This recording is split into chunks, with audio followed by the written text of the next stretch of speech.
The president of the National Union of Road and Transport Workers, NURTW, Tajuddin Barua, on Monday, assumed leadership of the union. The police also had to interfere as the faction reclaimed the National Secretariat in Abuja from Musiliu Akinsoya, popularly known as MC Oluomo, following prolonged court battles. TV News Joke Adisa has more. Members of the Tajuddin Baruwa-Led faction of the NURTW arrived in National Secretariat of the Union early Monday, armed with enforceable judgments affirming Tajuddin Barua as the legitimately elected president. The seamless transition saved the group, affirming its authority. The National Industrial Court in Abuja had ruled in Mr. Barua's favor in March 2024, declaring him the duly elected leader for a second term. The decision of the court was upheld by the Court of Appeal in Abuja in November 2024, which dismissed challenges from MC Oluomo's loyalists, describing the appeal as lacking merit. The Tajuddin Barua's faction had waited for almost 2 years to regain control of the secretariats, which it said had been unlawfully occupied. It issued prior notifications to the Nigerian police about the court orders and its intent to resume operations, ensuring a non-violent process. Speaking during the takeover, Mr. Barua insisted the action of his group was in strict compliance with the law. They say that they are above the law. I wish I know nobody above the law. Then we now went back again to another court again to interpretation of this judgment for us. That's because we got judgment, people are adamant to vacate the office, and we don't want to take law by hand. Because you know what is meaning trade unionists. We maintain the peace. Factional General Secretary Sulaiman Musa said the union will continue to act within the ambit of the law. Nobody is going to be left behind. His administration is an inclusive administration. And even in a family, we used to quarrel, but we used to come back and dialogue and carry ourselves together.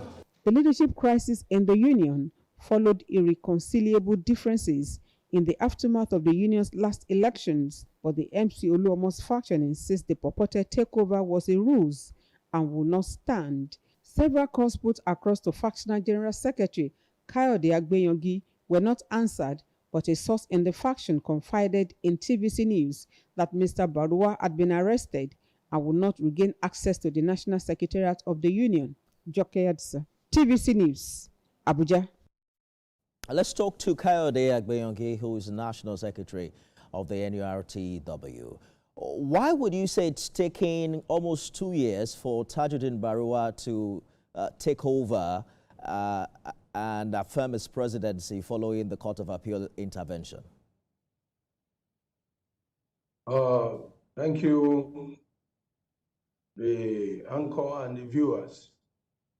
Good evening. My name is Comrade Kayode Agbeyongi, the General Secretary of National Union of Road Transport Workers.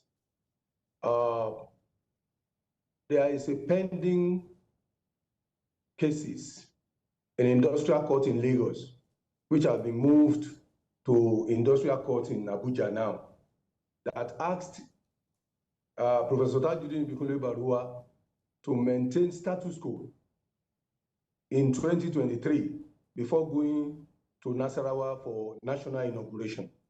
And that was what halted the execution of the judgment.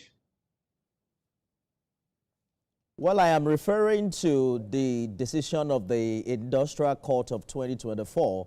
Your name also appeared in the Court of Appeal judgment of 2024.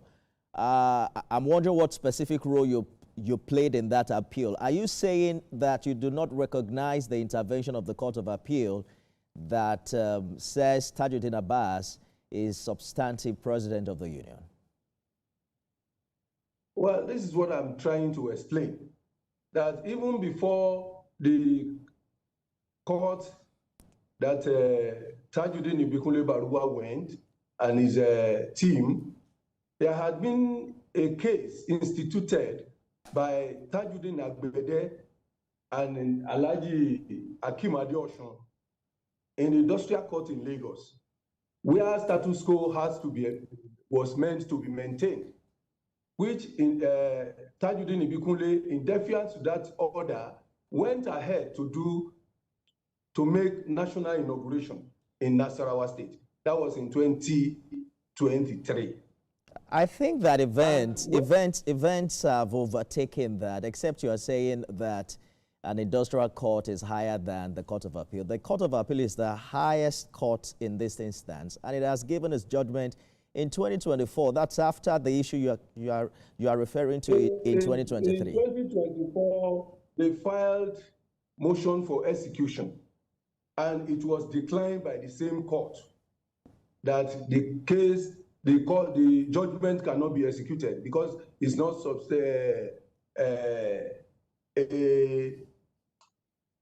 tangible. They are not claiming a tangible asset, and that was why they said they went for interpretation now. And before going to that interpretation, and with the interpretation they went for now, we have really put in an appeal. Which court? We have appealed. Where you are appealing the judgment of the Court of Appeal? Where? We in the Court of Appeal in Abuja, the National Industrial Court of Nigeria to the Court of Appeal in Abuja. My understanding is that the Court of Appeal has already made a decision on this matter, which is the highest court. But how do you still claim to be General Secretary if the Barua faction have taken over the Secretariat of the NURTW in enforcement of this court ruling? Sir, the issue is that we were not permitted to lay evidences in court, and that has been what has made the case to be dragging feet. Because this is a question of participation. We are all involved. We know what transpired in 2023 in our various zonal councils election that were shabbily organized by the so-called Professor Tajuddin Ibikunle Barua as the president then. And that was what led. I just want to ask before we go that is the MC Oluomo faction committing to peace and obedience of court order in this regard? Because we heard that a member of the faction was injured earlier today while this enforcement was carried out. Very, very well, sir. The MC Oluomo was not even party to this case that is being instituted by Tajuddin Ibikunle Barua. MC Oluomo was not party into the litigation at all. It's not party to it. Good place to leave it, Mr. Agbeyange. Thank you so much for talking to us on TVC News at 10. Thank you.